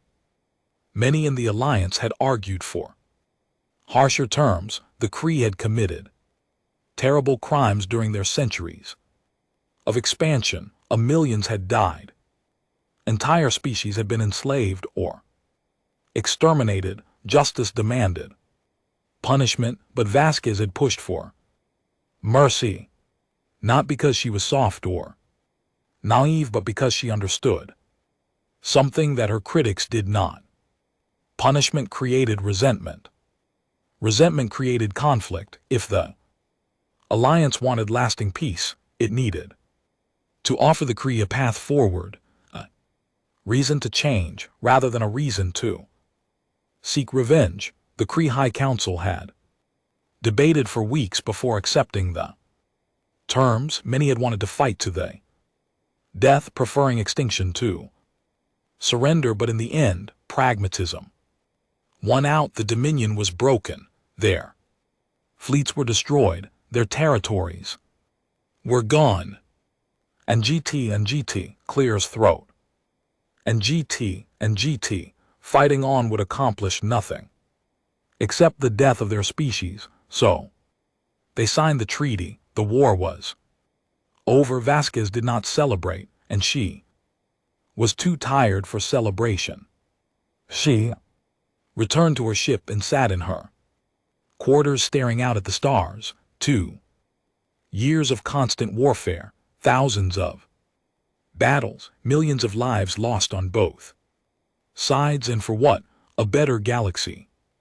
She told herself, a chance for something new, but the cost had been staggering. There was a knock at her door. She straightened in her chair and called out, "Enter." Admiral Sierra stepped into the room. He was different from the young officer she had met at Arcturus. The war had aged him, given him a gravity that had not been there before. He commanded the Confederation fleet, now the largest single force in the alliance after the human navy. "Admiral Vasquez," he said, "I hope I am not disturbing you." "Not at all, please sit." Sir took a seat across from her. For a moment, neither spoke. They had fought together for 2 years. They had shared victories and defeats, triumphs and tragedies. There was a bond between them that went beyond rank or species. "The treaty is signed, sir. Finally, the war is over, but I find myself unable to feel joy." "I understand. It does not feel like victory. It feels like survival." "Yes, exactly." Sir looked out the window at the stars. "I keep thinking about all the people who died, all the ships we lost, all the worlds that were destroyed. We won, but the cost was so high." Vasquez nodded slowly. "That is the nature of war. Even when you win, you lose something. The question is whether what you gain was worth what you lost, and was it?" Vasquez considered the question carefully. It was not a simple one. 2 years ago, she had led a fleet into battle against overwhelming odds. She had gambled everything on the belief that human technology could turn the tide. She had been right, but being right had meant war on a scale the galaxy had never seen. "I think so," she said finally. Kree would have conquered everyone. Eventually, they would have enslaved or destroyed every species that was not Kree. We stopped that from happening. We save billions of lives even if we could not save everyone. And now what happens? Now we build. The alliance is strong, but it is also new. The species that came together to fight the Sureth are still learning to work together. There will be disagreements. There will be conflicts. Peace is harder than war. In some ways, Sir smiled slightly. You do not paint an encouraging picture. I paint an honest one, but I believe we can succeed. Humanity has spent 2 centuries preparing for this moment, not just building weapons and ships, but developing the skills to lead. We understand diplomacy. We understand cooperation. We understand that lasting peace requires more than military strength. That is why you offered the CRT such generous terms. Exactly. They are not evil, sir. They are not monsters. They are a species that built their civilization on a flawed philosophy. If we give them a chance to change, many of them will take it. In a generation or 2, the Kree could become valuable members of the Alliance, sir. Look skeptical. That is a very optimistic view perhaps, but optimism is what has kept humanity going through dark times. We believe that things can get better. We believe that people can change. Watch. We believe that the future is not determined by the past. And if you are wrong, if the Kree refuse to change, then we will deal with that. But I would rather try for the best outcome than assume the worst. They sat in silence for a while longer, watching the stars. Finally Sareth stood. I should return to my ship. There is much work to be done. The Confederation Council is meeting tomorrow to discuss the transition to peaceful governance. I look forward to working with them. Vasquez stood as well and extended her hand. Admiral Sareth, it has been an honor serving alongside you. Sir took her hand. The honor is mine, Admiral Vasquez. Humanity saved my people. We will not forget that. He left. Vasquez sat back down and returned to her contemplation of the stars. The war was over, but her work was not. As the leader of humanity's military forces, she would play a key role in shaping the new galactic order. There would be trade agreements to negotiate, disputes to mediate, crises to manage. The alliance would face challenges that no one could predict. Her job was to make sure it survived. She thought about Earth. She had not been home in years. Her family was there waiting for her. Her grandchildren had been born during the war. She had never held them. Perhaps soon, perhaps when things stabilized, she could take a leave and visit home. Walk the streets of her childhood city. See the mountains and the oceans. Remember what she was fighting for, but not yet. There was still too much to do. The months that followed were difficult, but hopeful. The Alliance established a new governing body, the Galactic Council, Nash, with representatives from every member species. Humanity held a prominent position, but Vasquez had insisted that they not dominate. The council was designed to be democratic, with each species having a voice. The transition was not smooth. Species that had been enemies for generations struggled to work together. Old grievances surfaced. New conflicts emerged. There were moments when it seemed like the alliance would tear itself apart before it had a chance to flourish, but it survived. Slowly, painfully, the different species learned to trust each other. They built trade networks and shared technology. They established peacekeeping forces to handle disputes. They created schools where young beings from different worlds could learn together. The CF, surprisingly, adapted better than many had expected. The younger generation, those who had grown up during the defeat, were more open to change than their elders. They saw that the old ways had led to disaster. They wanted something different. Not all of them, of course. There were hardliners who refused to accept the new order, who plotted rebellion and dreamed of revenge, but they were a minority, growing smaller each year. Most Cree simply wanted to live their lives, raise their families, and find their place in the new galaxy. Vorax was one of them. After the treaty was signed, he had retired from military service. He had no taste for politics, and the High Council wanted nothing to do with him, so he returned to his home world and tried to find a new purpose. It was not easy. He had spent his entire life as a warrior. He did not know how to be anything else. For the first year he drifted, when lost and purposeless. Then he was approached by a human diplomat. She was young, idealistic, full of the boundless energy that humans seem to possess. She asked if he would be willing to speak at a conference about the war to share the Cree perspective on what had happened. He refused at first. Why would anyone want to hear from a defeated commander? What could he possibly say that would matter? But she persisted.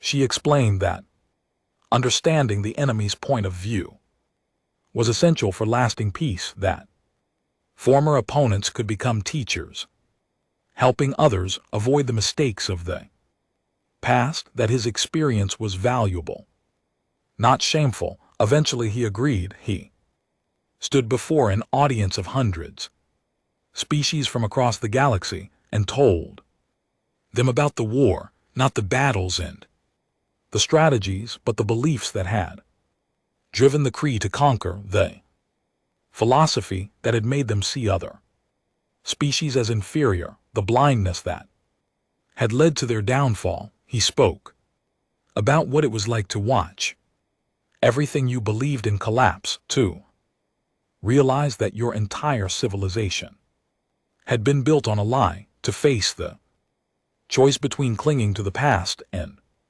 embracing an uncertain future.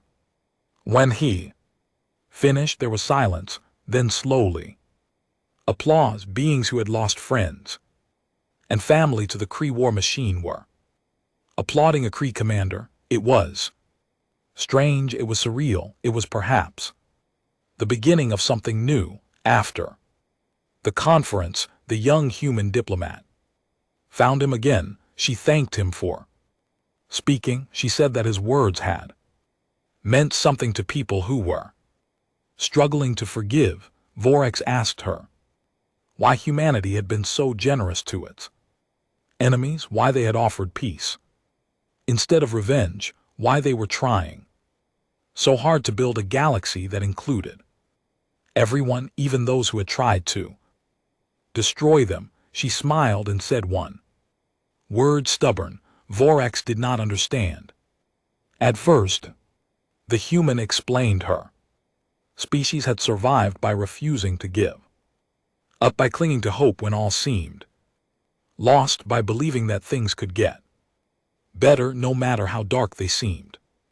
That stubbornness extended to how they treated others. Humans did not give up on people any more than they gave up on themselves. They believed that enemies could become friends, that societies could change, that the future was not determined by the past. It was naive, perhaps foolish, certainly by CH standards, but it was also working. The alliance was stronger than any empire had ever been, because it was built on cooperation instead of fear. Species that would never have worked together were now allies, united by common goals and mutual respect. Vorex thought about this for a long time. In the end, he came to a conclusion that would have shocked his younger self. The humans were right not about everything. They were strange and confusing and often made no sense, but they were right about the most important thing, that strength alone was not enough. That conquest led to defeat, that the only way to clear his throat, build something lasting, was to build it together. He became an advocate for cooperation. He traveled across the former Dominion, speaking to CRT communities about the new galaxy. He told them that surrender did not mean submission, or that working with others did not mean becoming weak. That chain was not the same as defeat. Some listened, others did not, but the ones who listened began to change, and they,